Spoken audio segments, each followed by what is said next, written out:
तो चलिए बच्चों, आज हम स्टार्ट करेंगे लेक्चर नंबर 7। तो लेक्चर नंबर 7 में देखिएगा क्या समझने की कोशिश करते हैं। तो लेक्चर नंबर 6 में जो चीजें हम लोगों ने जहां पर रोकी थी उसी को आगे आज कंटिन्यू करते हैं लेक्चर नंबर 7 के लिए। और लेक्चर नंबर 7 में आज क्या क्या चीजें पढ़ेंगे, ये बहुत इंपॉर्टेंट चीज आज हम डिस्कस करने जा रहे हैं। जिन चीजों पर काफी क्वेश्चन बन चुके हैं या जिन पर क्वेश्चन बनते हैं उन सभी चीजों को आज डिस्कस कर रहे हैं। देखिएगा, लास्ट क्लास की बात करें तो लास्ट क्लास में हम लोग जो बात कर रहे थे वो बात कर रहे थे प्रथम कोटि में, और प्रथम कोटि अभिक्रिया में हमने कुछ बातें यहाँ पर सीख ली थी। क्या क्या बातें सीख ली थी, कौन कौन से सूत्र सीख लिए थे, पहले उसको देख लेते हैं। तो पहला सूत्र हमने जो देखा था वो देखा था Ct is equal to C not e की पावर माइनस KT। एक तो ये सूत्र देख लिया था। दूसरा सूत्र जो देखा था वो देखा था K equal to 2.303 divide by T log base 10 A upon A minus X। एक ये सूत्र देख लिया था जिसको हम C नॉट अपॉन CT कर रहे थे। और तीसरा एक और हमने यहाँ पर देख लिया था अर्ध आयु के लिए। तो अर्ध आयु के लिए T half is equal to कितना था, 0.693 डिवाइड बाई K। तो ये तीन बहुत महत्वपूर्ण बातें हमने प्रथम कोटि अभिक्रिया के लिए सीख ली। ठीक है, तीनों बातें जो थी वो बहुत इंपॉर्टेंट थी और तीनों बातें हम लोगों ने यहाँ पर सीख लिया। अब प्रथम कोटि अभिक्रिया के कुछ रूप होते हैं, कुछ प्रकार होते हैं, कुछ प्रयोग होते हैं। अब उन प्रयोगों को समझना प्रारंभ करते हैं कि कहां कहां पर प्रथम कोटि अभिक्रिया का प्रयोग किया जाता है। तो ठीक है, तो देखना स्टार्ट करते हैं यहाँ पे। क्लियर? तो शुरुआत करते हैं यहाँ पर एक चीज से। तो मैं इसको रीरेज कर रहा हूं क्योंकि ये चीज अपन पढ़ चुके हैं। तो हम बात करेंगे यहाँ पर गैसीय अभिकारकों या गैसीय अभिक्रिया, गैसीय अभिक्रिया के लिए। ये बहुत इंपॉर्टेंट है, गैसीय अभिक्रिया के लिए बात करने जा रहे हैं। गैसीय अभिक्रिया का मतलब यहाँ पर कोई एक गैस ले लें। अभी इससे पहले तक हमने किसी गैस या ठोस या किसी चीज के बारे में डिस्कस नहीं किया था। अभी तक हमने कुछ भी डिस्कस नहीं किया था, सिर्फ अभिकारक रखा था और उत्पाद बनाया था। और वहां पर हम लोग बात कर रहे थे सांद्रता पर, वहां पर बात कर रहे थे मोल पर। लेकिन अब हम बात कर रहे हैं गैसीय अभिक्रिया में। और गैसीय अभिक्रिया में अगर हम बात करेंगे तो यहां पर हम जो प्रयोग करेंगे वो प्रयोग करेंगे दाब। यानी जहां जहां पर आप सांद्रता ले रहे थे, जिस जगह पर आप सांद्रता ले रहे थे, अब उस जगह पर आपको दाब लेना पड़ेगा। फिर से रिपीट कर रहा हूं, जहां जहां पर आपने सांद्रता लिया था, जहां जहां पर मोलों की संख्या ले रहे थे, उस जगह पर अब क्या लेना पड़ेगा, आपको दाब लेना पड़ेगा। तो यहां पर मैं कुछ प्रयोग कर रहा हूं आपके सामने। पहला, A से हम यहां पर बना रहे हैं उत्पाद। A से हम बना रहे हैं यहां पर उत्पाद। ठीक है, A से उत्पाद बना रहे हैं। उत्पाद कैसा है हमको नहीं पता, कुछ भी हम नहीं जानते। इतना हम जानते हैं कि A जो है वो गैसीय है। अब जब A गैसीय है तो T बराबर 0 पर अगर हम लें तो प्रारंभिक दाब कितना होगा यहाँ पर, P नॉट। मैं बता दे रहा हूं P नॉट क्या है। P नॉट जो है ये है हमारा प्रारंभिक दाब। यानी कि T बराबर T पर, T बराबर 0 पर, यानी कि अभिक्रिया जब प्रारंभ नहीं हुई है तो उस जगह का जो दाब है वो कितना है, P नॉट। यानी P नॉट दाब किसका हो गया, A का हो गया। ठीक है, क्लियर हो गया? यहां तक बात समझ में आ गई। अब T बराबर T हमने लिया और T बराबर T में अब हमारे पास में जो दाब बचा वो P नॉट माइनस X बचा। यानी कि X दाब खत्म हो गया। अब दाब को मोल के अनुसार आप दिमाग में रख लो कि जिस तरीके से मोल खत्म हो रहे हैं, मोल कम हो रहे हैं, उसी तरीके से दाब भी कम हो रहा है। ठीक है, तो दाब कम हो रहा है तो यहां पर क्या होगा, P नॉट हो गया। यहां क्या हो गया, P नॉट माइनस X। यानी कि T बराबर 0 पर यहां P नॉट है और T बराबर T पर यहां पर P नॉट माइनस X है। क्लियर है? इतनी बात समझ में आ गई। तो अब इस जगह पर K का मान आपको रखना है। तो K कैसे रखेंगे, बस जैसा जैसा सूत्र था वैसे ही रख दो। यहां पर देखो, वहां सूत्र क्या था, 2.303 डिवाइड बाई T, ये सूत्र था।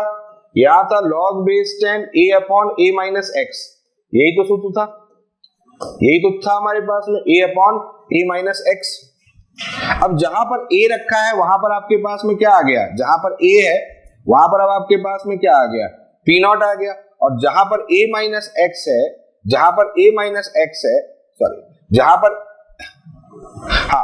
पर A माइनस X है वहां पर क्या आ गया आपके पास में, P नॉट माइनस X आ गया। तो अब यहां पर जो k का मान आएगा वो k आएगा 2.303 डिवाइड बाई t, ये लगा लिया। फिर यहां पर लगा दिया आपने log base 10 p naught divide by p naught minus x। ठीक है, ये चीज हमने यहां पर लगा ली। कौन सा फॉर्मूला हो गया? ये फॉर्मूला हो गया आपके पास, k equal to 2.33 divide by t log base 10 p naught divide by p naught minus x। समझ में आ गया होगा, कोई बहुत बड़ी चीज नहीं है, सिंपल सा सूत्र लगाया। बस कब लगा दिया? जब गैसीय अभिक्रिया के लिए बात चल रही है, जब दाब के लिए बात चल रही है। तो दाब के लिए जब बात चलेगी तो ये हो गया आपका प्रारंभिक दाब और ये हो गया आपका अंतिम दाब। तो प्रारंभिक दाब हो गया आपके पास में P नॉट और अंतिम दाब कौन सा हो गया? P naught minus x। इसको याद रख दीजिए। T आपके पास है, K आपको यहाँ पर ज्ञात हो जाएगा। क्लियर? K कैसा हो जाएगा? आपके पास में उस अभिक्रिया का दर स्थिरांक जो होगा वो आपके सामने ज्ञात हो जाएगा। ठीक है, इतनी बात समझ में आ गई। अच्छा, अब बात कर लेते हैं, यदि यहां पर एक बात लिखी हो, यदि कुल दाब PT है, तब मान लेते हैं ऐसी स्थिति हो जाए कि जहां पर PT जो है प्रश्न के अंदर आपको PT जो है वो कुल दाब दे रखा है। अगर PT कुल दाब दे रखा है, कुल दाब दे दिया आपको PT, तो फिर उस कंडीशन में क्या होगा? P नॉट माइनस जो x है उसकी जगह पर आप क्या रख दोगे? PT रख दोगे। अगर प्रश्न के अंदर है तो PT का मतलब है कुल दाब। समझ में आ रही बात? तो PT का मतलब हो गया कुल दाब। तो अगर ये है तो फिर उस जगह पर K बराबर हो जाएगा 2.303 divide by T log base 10, यहां पर हो गया P naught divide by PT। अगर प्रश्न में दिया है तो, नहीं दिया है कुछ नहीं सोचना है, लेकिन है अगर दिया है तो फिर वहां पर आप PT रख सकते हैं। ये बात समझ में आ गई है? क्लियर हो गया? यहां तक कोई डाउट नहीं है? ठीक है, तो वहां पर आप क्या रख सकते हैं? PT रख सकते हैं। तो टाइम वही हो गया, K वही है, K क्या हो गया? K हमारा वही दर स्थिरांक हो गया। T क्या हो गया? T हमारे पास में समय हो गया। P नॉट का मतलब ये प्रारंभिक, ये आ जाएगा आपका प्रारंभिक। ठीक है, और ये आ जाएगा आपका PT मतलब कुल दाब। ठीक, यहां तक समझ में आ रही बात? कोई नई चीज नहीं है। हाँ, अब आगे बात करता हूं। अब देखो और क्या क्या रूप हो सकता है। अब मान लेते हैं ऐसी स्थिति हो जाए A से यहां पर आपको इस प्रकार से कोई अभिक्रिया दे रखी है। मतलब अब आपके सामने A अभिकारक है और उत्पाद में जो आपके पास में दिए गए हैं वो भी गैसीय अवस्था में, यानी अभिकारक भी गैसीय अवस्था में और उत्पाद भी गैसीय अवस्था में। यानी यहाँ वहां देखो केवल उत्पाद लिखा हुआ था, तो हमको पता ही नहीं था कि वहां पर उत्पाद कैसा है, क्या है, किस तरीके का है, ये हमको पता ही नहीं था। लेकिन यहाँ पर क्या है, इस जगह पर आपको उत्पाद जो है वो दिए गए, कुछ संख्या दी रखी है, कुछ मान दे रखा है।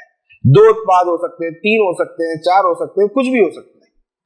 अब ऐसी स्थिति अगर आ जाए तो फिर यहां पर K का मान कैसे ज्ञात करेंगे? तो ये है सबसे इंपॉर्टेंट चीज जो मैं अब बताने जा रहा हूं, और ये सब नॉर्मली सबको समझ में इतनी आसानी से नहीं आता। तो अब मैं आपको बता रहा हूं कि इसको कैसे समझना है। सब लोग इधर फोकस करें और पूरा दिमाग जो है वो केवल और केवल अपने काम पे लगाएं। तो देखो कैसे करेंगे इसको समझ लेते हैं। T बराबर 0 पर मान लेते हैं प्रारंभिक जो हमारे पास में दाब है वो है P नॉट। T बराबर 0 पर प्रारंभिक दाब हमारा कितना हो गया? P not. ठीक है, तो प्रारंभिक दाब P नॉट हो गया, इसका मतलब है ये अभी कुछ हुआ ही नहीं है, इसका भी कुछ हुआ ही नहीं है, मतलब उत्पाद अभी बना ही नहीं है, या बना नहीं है तो इसका मतलब उसके कुछ दाब यहां पर नहीं है। ठीक है, क्लियर है? अब T इक्वल टू T ले रहा हूं, तो मान लेते हैं यहां पर अपन ने क्या कर दिया? X दाब कम कर दिया। मैं बार बार एक चीज कह रहा हूं, दाब को आप सांद्रता या मोल के अनुसार समझो, मोल या सांद्रता के अनुसार समझो। जैसे मोल में परिवर्तन होता है वैसे ही सांद्रता में परिवर्तन होता है, उसी अनुपात में दाब में परिवर्तन होता है, ऐसे समझ लो। तो यहाँ पी नॉट हो गया 0 हो गया, ये हो गया पी नॉट माइनस एक्स। तो यहां पर आपने एक्स दाब खत्म कर दिया, एक्स दाब खत्म कर दिया किसके सापेक्ष? एक के सापेक्ष। ये क्योंकि प्रथम कोटि अभिक्रिया ही है सबके लिए, और प्रथम कोटि अभिक्रिया ही हमारे सिलेबस में है इस चीज के लिए, तो इस पर दिमाग ज्यादा लगाने की जरूरत नहीं। यहाँ हमेशा आपको एक ही मिलेगा, हमेशा ध्यान रखना एक ही मिलेगा, 2 3 4 नहीं मिलेगा, ठीक है। एडवांस लेवल की तैयारी करोगे तो अलग बात है, तो जेईई के लिए एडवांस में जाओगे तो फिर वहां पर अलग तरीका है, तो वो अभी दिमाग में नहीं रखना है। यहाँ अभिकारक एक है, यहाँ हमेशा एक होगा, यहाँ 2 होगा, यहाँ 3 होगा, 4 होगा, 5 होगा, कुछ भी हो सकता है। तो इसके अनुपात से यानी एक के सापेक्ष आपने एक्स खत्म कर दिया, एक के सापेक्ष आपने एक्स खत्म कर दिया। तो जिसके सापेक्ष कोई चीज खत्म करते हैं, जिसके सापेक्ष कोई चीज खत्म करते हैं उसी के सापेक्ष उस चीज का निर्माण करते हैं। जिसके सापेक्ष कोई चीज खत्म करते हैं उसी के सापेक्ष या उसी के अनुसार उसका निर्माण भी करते हैं। यहां एक में x खत्म हो गया, एक में x खत्म हो गया तो n में nx बन गया। तो यहां अगर 2 होता तो यहां 2x होता, अगर यहां 3 होता तो यहां 3x होता, यहां पर x/2 होता तो यहां पर 1/2 होता तो यहां पर x/2 होता। क्लियर हो गया? यहां तक समझ में आ गई बात? ठीक है। अब यहां पर प्रश्न में एक चीज दे रखी है, पीटी जो है, यहां पर जो पीटी है वो पीटी हमारा कुल दाब है, कुल दाब पीटी जो है ये हमारा कुल दाब है, ठीक है, क्लियर है। अब पीटी कुल दाब है, इसका मतलब ये है, इसका मतलब बहुत बड़ा है, बहुत बड़ा मतलब है इसका। इसका मतलब ये है कि T बराबर T पर जो कुल दाब निकाल रहे हो आप, P naught minus x plus n x, P naught minus x plus n x का जो मान है वो फिर अब पीटी। देखो यहां पर इसका मतलब ये हुआ कुल दाब जैसे कुल मोल बोलते हैं हम लोग, तो कुल मोल बोलते हैं तो क्या करते हैं, रासायनिक सामने हम लोग देखते हैं या कहीं भी देखते हैं, कुल मोल देखते हैं तो कुल मोलों की संख्या जोड़ देते हैं, अभिकारक उत्पाद सबके मोलों की संख्या जोड़ देते हैं, या कुल आयतन देखते हैं तो सभी का आयतन जोड़ लेते हैं। उसी तरीके से कुल दाब अगर लिखा हुआ है तो इसका मतलब ये हुआ कि जो जो वहां पर उपस्थित है सबके दाबों का योग कर दो। तो जैसे यहां पर है हमने पीटी कुल दाब लिया तो इसका मतलब p naught minus x plus n x, इसका कुल दाब कर दिया तो ये हो गया आपका पीटी। ठीक है, यहां तक पहुंच गए अभी आप। चलो अब इसके लिए के का मान ज्ञात करते हैं। तो के का सूत्र क्या था, अभी हमने थोड़ी देर पहले आपको बताया। सामान्य सूत्र आप दिमाग में रखो, 2.303 divide by T, 2.303 divide by T log base 10 P naught divide by P naught minus x. ये देखो ये सूत्र होता है P naught divide by P naught minus x. ये सामान्य प्रारंभिक सूत्र मैंने आपको बताया था, प्रथम कोटि अभिक्रिया के लिए प्रारंभिक सूत्र ये सूत्र होता है, ये हम जानते हैं। अब इन उसको पीटी को भी लाना है और इसी के अनुसार हमें इस सूत्र को सेट करना है। तो कैसे करेंगे देखो, तभी हमारी बात बनेगी, तभी हमारी चीजें बनेंगी। तो कैसे करेंगे ये समझो आप। एक काम करो, यहां पर पी नॉट की जगह तो पी नॉट लिख दिया जाएगा, कोई इश्यू नहीं है। यहां पर पी नॉट की जगह पी नॉट लिख देंगे, कोई इश्यू नहीं है। लेकिन यहां पर जो एक्स है, ये जो एक्स है, इस एक्स या तो इसको ऐसे रहने दो, ये तब रहने दिया जाएगा जब हमारा कुल दाब नहीं दिया हो, ठीक, या फिर उत्पाद में कुछ नहीं दिया हो, ठीक। लेकिन अगर उत्पाद में भी गैसीय मोल हैं तो उस जगह पर फिर अब इस x को मान को भी हमें निकालना पड़ेगा, क्योंकि अब मुझे पीटी के सापेक्ष इसको लाना पड़ेगा। देखो कैसे, यहां पर x का मान निकालो, यहां से x का मान निकालो, p naught minus x plus n x is equal to PT. तो यहां क्या लिख देंगे हम, यहां से क्या लिख देंगे, पी नॉट प्लस यहां पर क्या कर देंगे, x कॉमन ले लेंगे, x कॉमन ले लेंगे, n माइनस 1 बराबर पीटी, ये हो जाएगा। क्लियर हो गया। फिर अब यहां पर देखो क्या करना है, ये इधर आ जाएगा, यानी x बराबर कितना आएगा, ये इधर आ जाएगा, ये आएगा पीटी माइनस पी नॉट, आ जाएगा PT minus P not. Clear. और Pt माइनस पी नॉट आ गया, Pt माइनस पी नॉट आ गया, यहां रख देंगे, डिवाइड बाई कर देंगे n माइनस 1। ये देखो आप, ये देख लो आप, x divide by Pt minus P naught divide by n minus 1।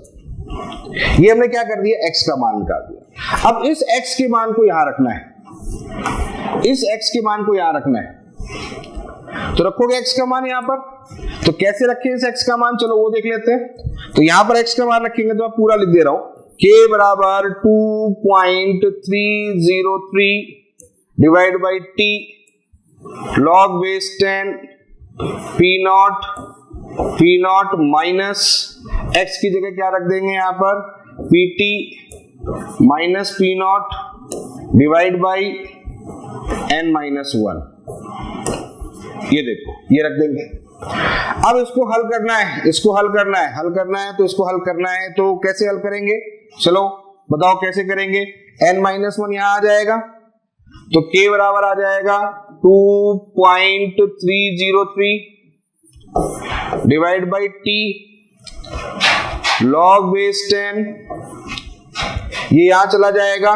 देखो p नॉट ऊपर रहेगा, मैं देखो इसको कैसे लिख रहा हूं, देखो ये कैलकुलेशन समझ रहे हो ना, कैलकुलेशन n माइनस 1 यहां मल्टीप्लाई और डिवाइड बाई n माइनस 1, तो ये ऊपर चला जाएगा, ये हो जाएगा n minus 1 p naught divide by n minus 1 p not. मैं थोड़ा सा और ओपन कर दे रहा हूं, n p naught minus p naught minus pt plus p not. ये देखो ऐसा आएगा, n माइनस 1 यहां ले लो, एलसीएम ले लोगे, n माइनस 1 ऊपर चला जाएगा, n minus 1 p naught divide by n p naught minus p naught minus pt plus p not. तो p नॉट से p नॉट कैंसिल आउट हो गया। तो अब जो सूत्र निकल के आ रहा है वो सूत्र देखो क्या है, वो आ रहा है k बराबर 2.303 divide by t log base 10 n minus 1 p naught divide by n p naught minus pt। ये रहा बेटा आपका सूत्र, ये रहा आपका सूत्र। k बराबर 2.303 divide by t log base 10 n minus 1 p naught divide by n p naught minus pt। ये रहा सूत्र। अब समझ में आया, कुछ आया? फिर से रिपीट कर दे रहा हूं, फिर से रिपीट कर रहा हूं। हमने एक ऐसी स्थिति ले रखी है, जिस स्थिति में ऐसी स्थिति ले रखी है जिस स्थिति में गैसीय हमारे पास में अभिक्रिया है और अभिकारक और उत्पाद दोनों गैसीय अवस्था में। ठीक है, प्रारंभिक दाब P नॉट है, प्रारंभिक दाब P नॉट है और T बराबर T पर P नॉट माइनस x है, या T बराबर T पर कुल दाब PT है। तो यहां पर P नॉट यहां 0, या P नॉट माइनस x यहां पर NX। NX कैसे कर लिया, एक के सापेक्ष x तो n के सापेक्ष NX हो गया। ठीक है, इतनी बात समझ में आ गई है। फिर हमने क्या किया, जो सूत्र था हमारा यही सूत्र था, k बराबर 2.33 divide by t log base 10 P naught divide by P naught minus x। ये सूत्र हमने सामान्य सूत्र बनाया था। अब इसमें से x का मान निकाल लिया, इस x के मान निकालने से P नॉट और PT के मध्य में एक संबंध निकल के आ जाएगा। वो कैसे निकलेगा, आप क्या करो, इसको जोड़ दो, P naught minus x NX जोड़ दिया बराबर PT आ गया, तो P naught plus x n minus 1 is equal to PT। तो x का मान यहां आ गया, इस x का मान यहां रख दिया, यहां रख दिया और यहां रखते हुए इसको हल कर दिया, तो लास्ट में देखो आपके सामने आ जाएगा n minus 1 P naught divide by n P naught minus PT। ये रहा आपके पास में सूत्र। क्लियर हो गया? चलो मैं इसी सूत्र को आगे लेके चल रहा हूं। तो आगे सूत्र आ गया k equal to 2.303 divide by t log base 10 n minus 1 P naught divide by n P naught minus PT। ये रहा आपके पास में सूत्र। किस चीज के लिए? ये रहा हमारे पास में k का मान निकालना है प्रथम कोटि अभिक्रिया गैसीय समीकरण के लिए, ये हमारा सूत्र रहेगा। ठीक है, समझ में आ गया? यहां तक किसी कोई डाउट हो बताओ। चलो तो अब एक क्वेश्चन ले लेते हैं, तो क्वेश्चन से सारी बातें और क्लियर हो जाएंगी। तो क्वेश्चन कौन सा लेते हैं? सिंपल सा लेते हैं। ए से हमने बनाया 2b प्लस सी। सुनना, बहुत सरल प्रश्न ले रहा हूं, बहुत सरल प्रश्न। ए से बनाया 2b प्लस सी, ठीक है। प्रश्न में दे रखा था प्रारंभिक दाब 100 वायुमंडल है, ठीक है, और कुल दाब जो है वो 150 वायुमंडल है। टी दे रखा है 100 सेकेंड है। इस अभिक्रिया के लिए के का मान ज्ञात करो। ये मैंने कुछ डेटा दे दिया आपको, ये कुछ डेटा है, ठीक। P not, P T, T, के, ये कुछ डेटा है। और अब इस क्वेश्चन को हल करना है। तो अब इस क्वेश्चन को कैसे हल किया जाएगा, ये सोचने वाला काम है। क्या क्या हमारे पास में है, क्या हमें चाहिए। पी नॉट हमारे पास में है, पीटी हमारे पास में है, बिल्कुल सही है, सूत्र देख के काम चल रहा है हमारा, तो ठीक है। टी हमारे पास में है, के का मान ज्ञात करना है, ये रखा के। अब एक चीज नहीं है, वो क्या है, एन। एन का मान नहीं पता हमको, तो एन क्या होता है, देखो एन की बात करता हूं, बस एन सीख गए, काम खत्म। एन बराबर होता है उत्पाद में गैसीय अणुओं की संख्या। बस हो गया, काम खत्म। जितने भी गैसीय अणु हैं उसके अंदर, जितने भी गैसीय अणु गैसीय होंगे, अगर गैसीय नहीं है तो छोड़ देना, गैसीय अगर नहीं है तो छोड़ देना है। तो जितने भी गैसीय होंगे, देखो ये भी गैस है, ये भी गैस है, अगर यहां पर ये सॉलिड होता तो छोड़ देते, सिर्फ गैसीय लेना है, वो एन का मान। और यहां पर एन का मान कितना आ जाएगा, 3 आ जाएगा। समझ में आ गया, यहां एन का मान कितना आ गया, 3 आ गया। पॉइंट समझ में आ रहा है, एन का मान आ गया यहां पर 3। और बस अब खेल खत्म हो गया बेटा, खेल खत्म, ओके टाटा बाय बाय, खत्म। कैसे, एन का मान 3 लगाना है, लगा दोगे 3 मान, लगाओगे ना, समझ में आ रहा।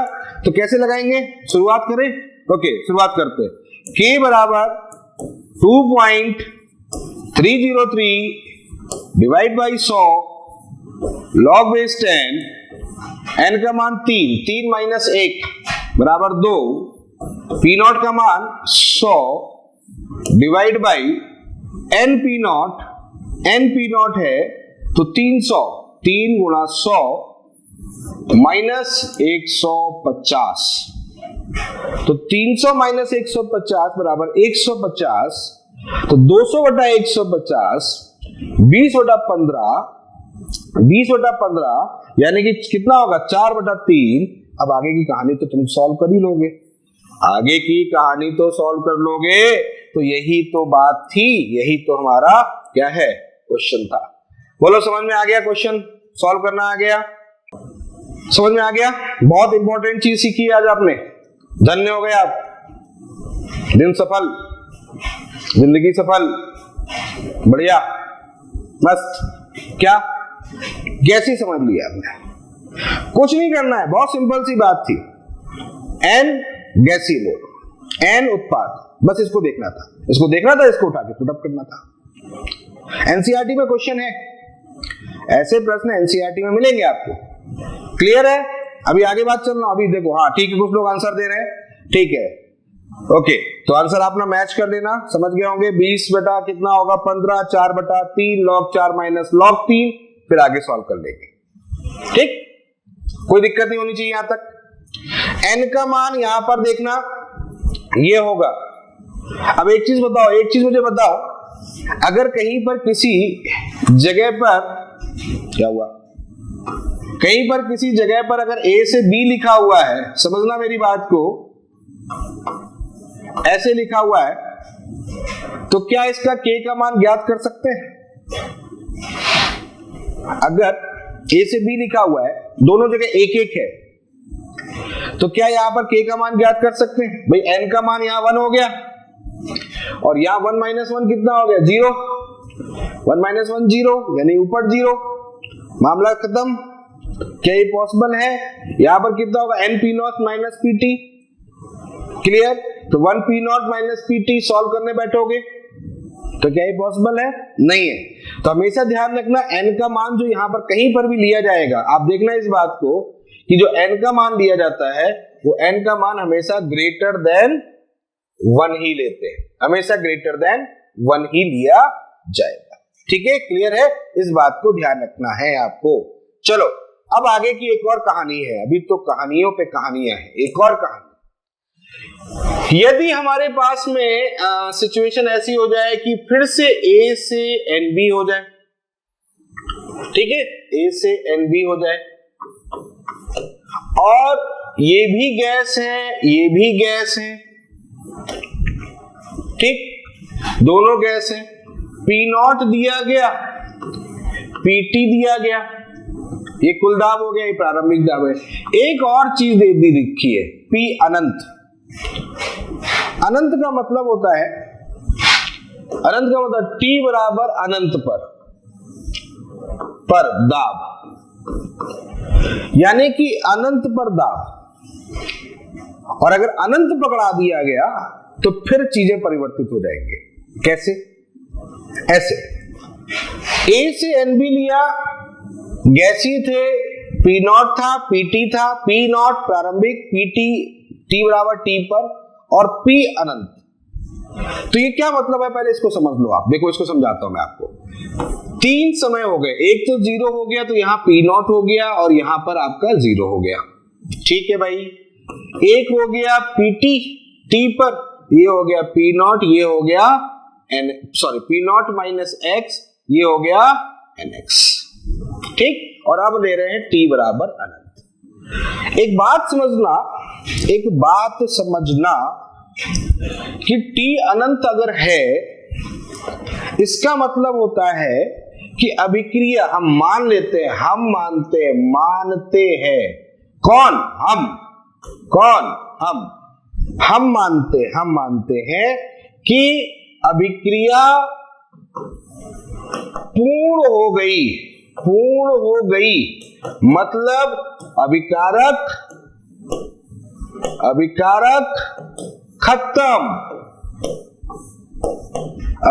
खत्म होता नहीं है, लेकिन मान लेते हैं अनंत मतलब चली रहा है। अरे तो कोई तो एक समय होगा, वो मालूम है वहां पर खत्म नहीं हो रहा है, वो छोटा होता जा रहा है, लेकिन हमें दिखना बंद हो गया, हम उसको निकालने की ज्ञात ही नहीं कर सकते, तो हम मान के चलेंगे भैया खत्म हो गया। तो ये वो जगह है जहां पर अभिकारक खत्म हो गया।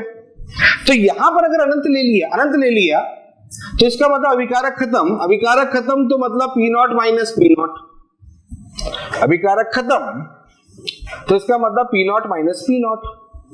और ये अगर P naught minus P not हुआ तो फिर ये हो जाएगा NP नॉट, क्योंकि x की जगह P नॉट रख दिया आपने, और x की जगह P नॉट रख दिया तो यहां हो गया n और x की जगह P नॉट, यानी ये हो गया शून्य। तो 3 बातें ये एक आपको अलग तरीके से दिख गई।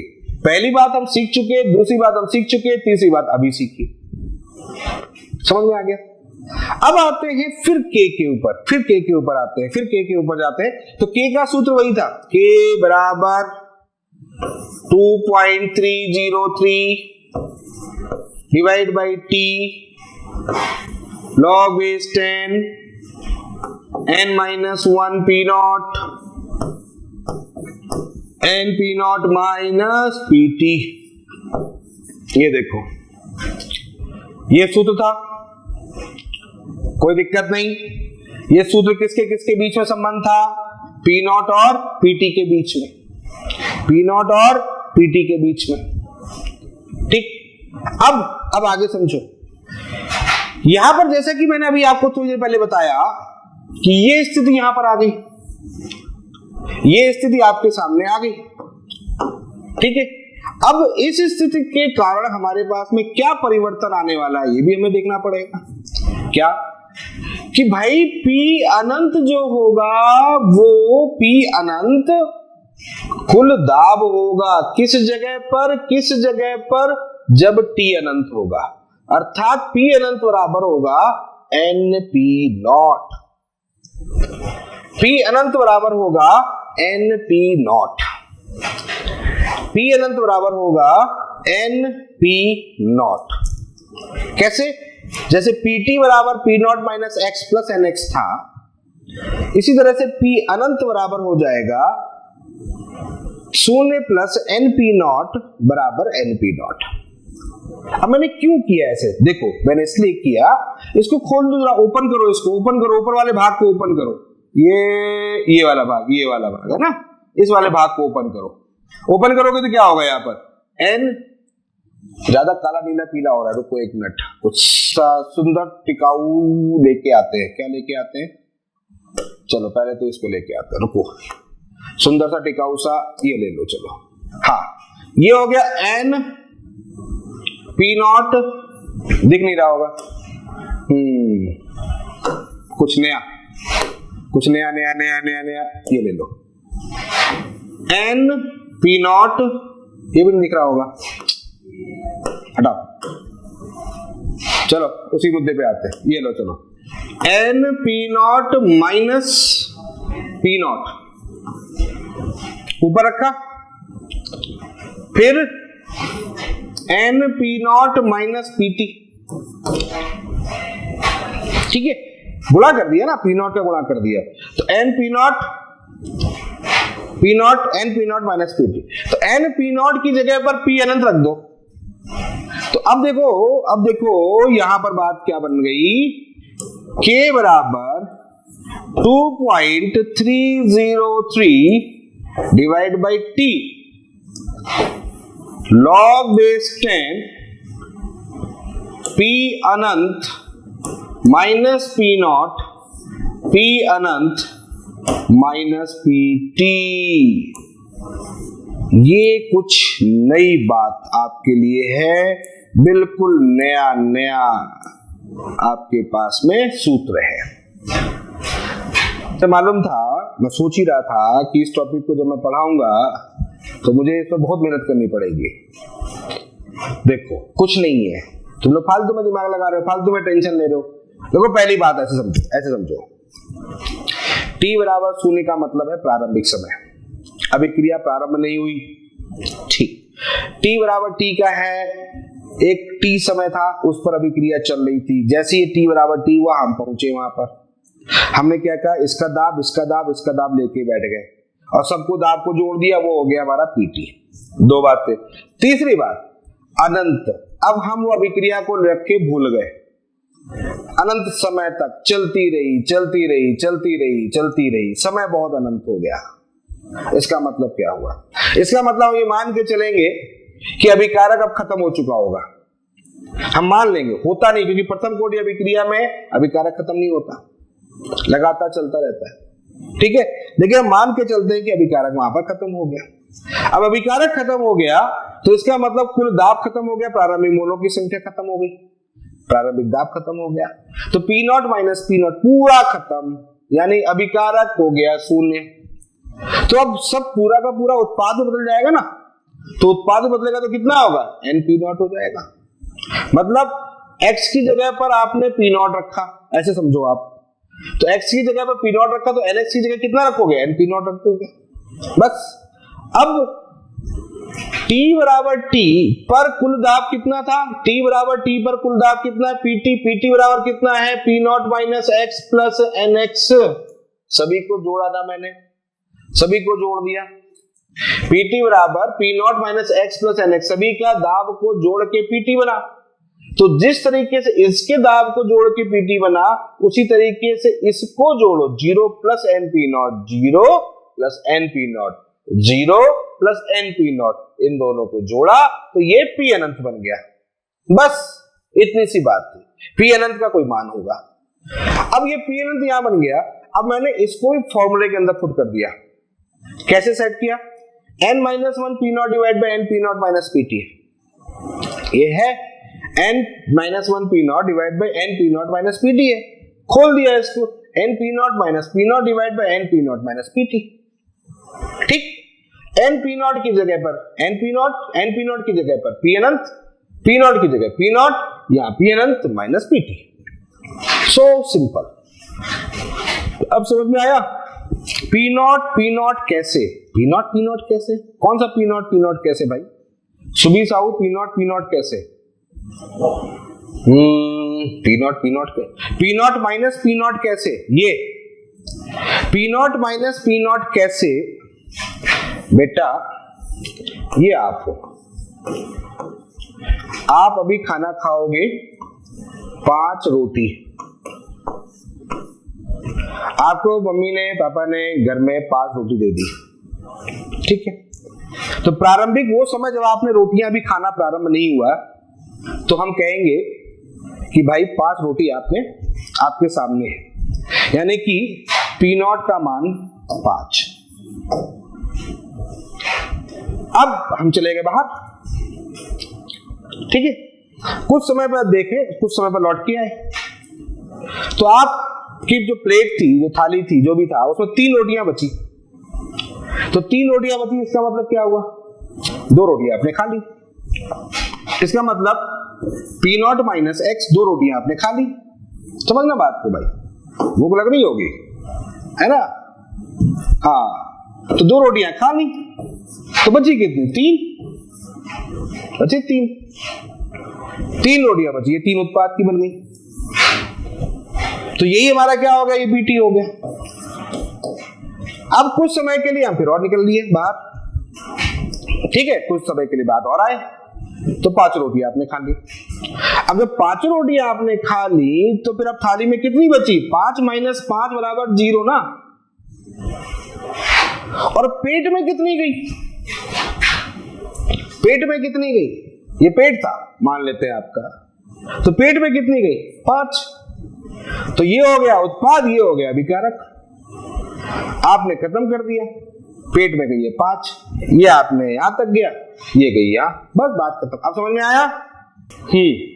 क्लियर है? तो ये चीज समझनी थी। तो यहां पर पी अनंत minus P naught divide by P अनंत माइनस पी टी, ये सूत्र हम तब प्रयोग करते हैं जब हमारे किसी प्रश्न में कुछ मामला ऐसा दिया जाए, ये मामला कुछ गंभीर किया जाए, और वो मामला कैसे गंभीर किया जाए? कुछ ऐसे किया जाए। ये लो, यहां पर मैंने लिख दिया समय, ठीक है, और यहां पर मैंने लिख दिया दाब, ठीक, तीसरे की जरूरत हमको है नहीं, ठीक है। तो यहां पर लिया मैंने 0 सेकेंड, तो यहां पर था आपके पास में कितना? यहां पर था आपके पास में 100। फिर मैंने ले लिया यहां पर 20 सेकेंड, ये हो गया 150। फिर मैंने ले लिया अनंत, ये हो गया आपके पास में 300। ये लो, के पूछा गया, के पूछा गया, बस इतनी सी बात, ठीक है, इतनी सी बात है, इतनी सी बात है। लो, हल हो गया। तो ये क्या हो जाएगा? सॉल्व करें, सॉल्व करेंगे, यहां पर 100, यहां पर ये, यहां पर ये, तो ये क्या है? अच्छा, वो अभिक्रिया दी नहीं मैंने। ए से क्या बना रहा है? एन बी, या ए से उत्पाद कर देते हैं, सीधे सीधे ए से उत्पाद कर देते हैं, ठीक है, क्योंकि यहां तो अब एन का तो कोई लोड ही नहीं बचा, तो सीधे सीधे ए से उत्पाद कर दो। ये गैसीय हो गया। क्या हुआ? कुछ बचा? तो भाई ये क्या होगा? ये 100 क्या हो गया? ये 100 हो गया आपका, ये 100 क्या हो गया? ये पी नॉट हो गया। ये क्या हो जाएगा? ये पीटी हो गया। ये क्या हो गया? पी अनंत हो गया। बस उठाओ, सूत्र लगाओ, देखो ये सूत्र लग जाएगा, पी अनंत minus P naught divide by P अनंत minus PT. So simple, so simple, ठीक है। तो के बराबर क्या आ जाएगा? के बराबर आएगा 2.303 डिवाइड बाई टी। 20 ले लो, 20 log बेस 10 यहां पर हो गया। पी अनंत हो गया आपके पास में। अब तो आप कर ही लोगे, अब तो मैं आपको आगे नहीं बताऊंगा, आप लोग खुद ही कर लेंगे। P अनंत माइनस PT। अब आप यू करना है, समझ गए बात को भाई, क्लियर हो गया, समझ में आ गया। PT T समय पर दाब कैसे ज्ञात करना है, P नॉट कैसे करना है, P अनंत कैसे करना है, इस चीज को बहुत ढंग से समझिएगा और जितने सूत्र मैंने आपको बताए उनको ढंग से रिवाइज करिएगा, क्योंकि ये सिंपल चीज नहीं है, सिंपल चीज नहीं है।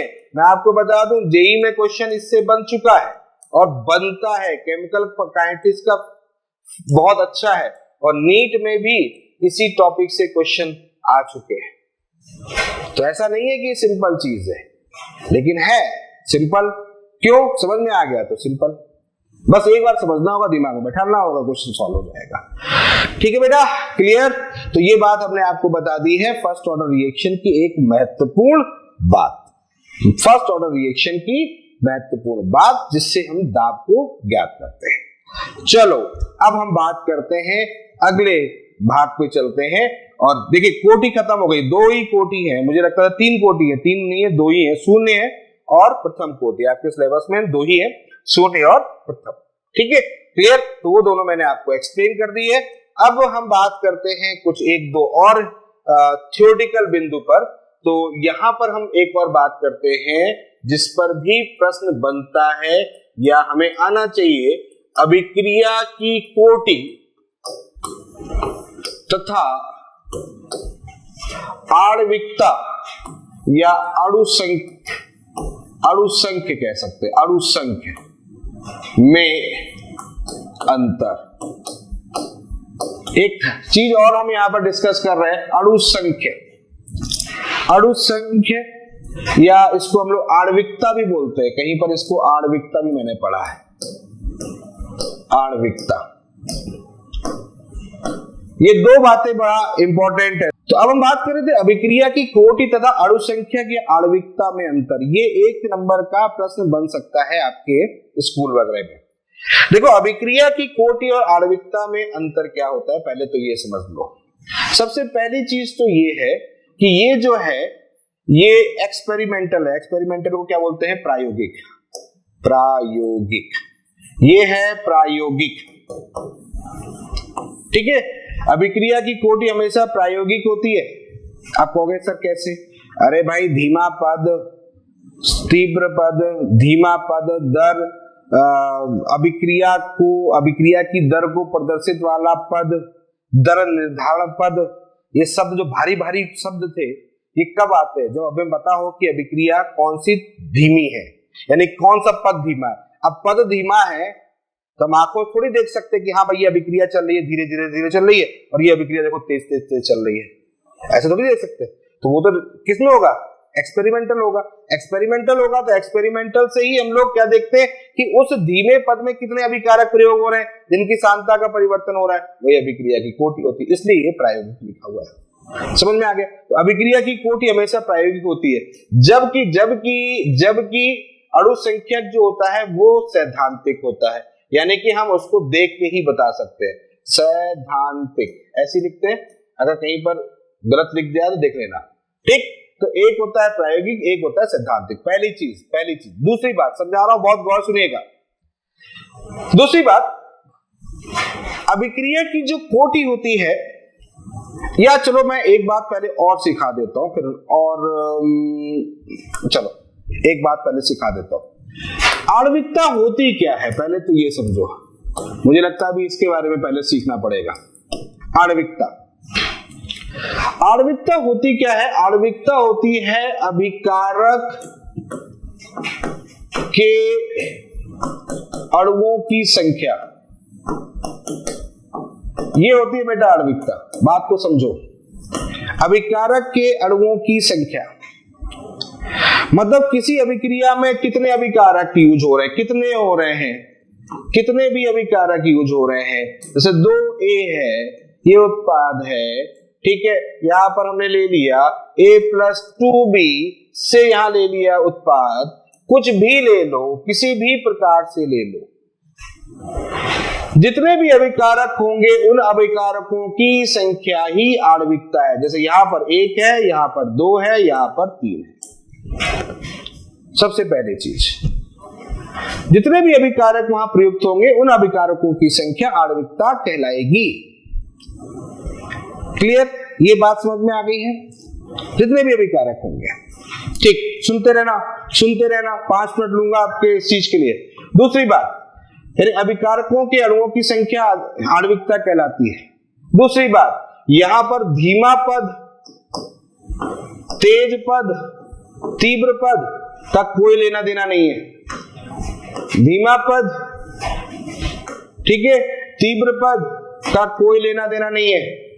मतलब अभिक्रिया को देख के आप कह सकते हो कि इसकी आणविकता क्या होगी। अभिक्रिया को देख के आप कह सकते हो इसकी आणविकता क्या होगी।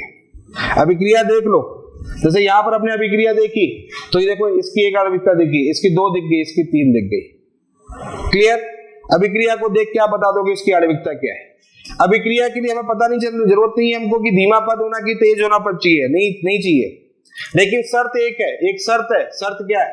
शर्त ये है कि अभिक्रिया एकल पद होनी चाहिए। एकल पद होनी चाहिए। मतलब ये है कि एक से ज्यादा पदों में अभिक्रिया नहीं होनी चाहिए।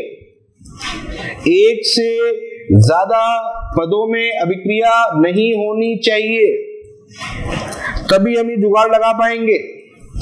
हमें ये बताना पड़ेगा कि ये तीनों जो है एकल पद है। अगर हमें पता हो जाए कि एकल पद है तो अभिकारकों की संख्या गिन लो, आणविकता। अभिकारकों की संख्या गिन लो, आणविकता। अभिकारकों की संख्या गिन लो, आणविकता। ठीक, एकल पद अगर है तब तो शर्त है कि अभिक्रिया एकल पद होनी चाहिए, तब ये लगेगा।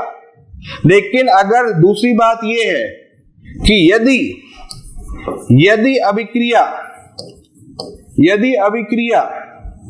बहुपद है तब प्रत्येक पद की आणविकता अलग अलग होगी।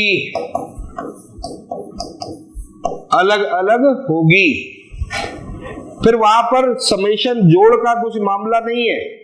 जैसे बता रहा हूं, देखो ए से जैसे मान लेते हैं बी बना, समझना मेरी बात। बी से बन गया सी और सी से बन गया 2D या 2C से बन गया D, ऐसे मान लो। ठीक है, ऐसे मान लो, मान लिया ऐसी स्थिति थी तो जोड़ किया गया। तो जोड़ करोगे तो क्या होगा? A प्लस, यहां पर देखो A प्लस बी से बी कट गया, 2C से यहां पर C, तो यहां C आ गया, C से यहां क्या बन गया? D। यही तो बन गया A plus C plus D। तो अगर मैं कहूं कि ये देखो, ये क्या है? पद है। ये पहला पद, दूसरा पद, तीसरा पद, ये कुल अभिक्रिया। तो आप कहोगे कि सर इसके तीनों को जोड़ दिया तो यहां पर A प्लस C बराबर 2 आ गया, मतलब 2 है तो आणविकता 2 है। नहीं, फिर हम नहीं बोल सकते। क्या नहीं बोल सकते? फिर हम ये नहीं बोल सकते, यानी कि कुल अभिक्रिया की आणविकता का ऐसा कोई सिद्धांत ही नहीं है कि आपने 4 पद गिन लिया और 4 पदों के योग जो लिया, उसके बाद लास्ट में आपने एक मुख्य अभिक्रिया लिख दी और कहा गया कि ये अभिक्रिया का जो आणविकता होगी वो सभी की आणविकता होगी, या इस अभिक्रिया की आणविकता ये है। ऐसा नहीं है। मतलब क्या है? मतलब ये कि ये जो पद है इसकी आणविकता अलग, ये जो पद है इसकी आणविकता अलग, ये जो पद है इसकी आणविकता अलग, और ये जो अभिक्रिया है इसकी आणविकता इसका योग नहीं है। मतलब इस अभिक्रिया की आणविकता आप नहीं बोल सकते। अगर कोई अभिक्रिया 2-4 पदों से मिलकर बनती है तो फिर उस अभिक्रिया की आणविकता शब्द का प्रयोग नहीं करेंगे, हम उसके एकल पद की आणविकता का प्रयोग करेंगे। मतलब इसकी आणविकता 1, इसकी आणविकता 1, इसकी आणविकता 2। ठीक, तो ज्यादा भलमानुस मत बनना कि सर इसकी 1, इसकी 1, इसकी 2, तो इस अभिक्रिया की 1 + 1 + 2 बराबर 4। आंसर सत्यानाश, गलत हो जाएगा। समझ गए बात को? तो ये ध्यान रखना है कि अलग अलग पद होना चाहिए। अलग अलग पद है तो अलग अलग आणविकता, एकल पद है तो कुल आणविकता, एकल पद है तो सीधे सीधे आणविकता, एकल पद है आणविकता सीधा सीधा। समझ में आ गई बात? क्लियर?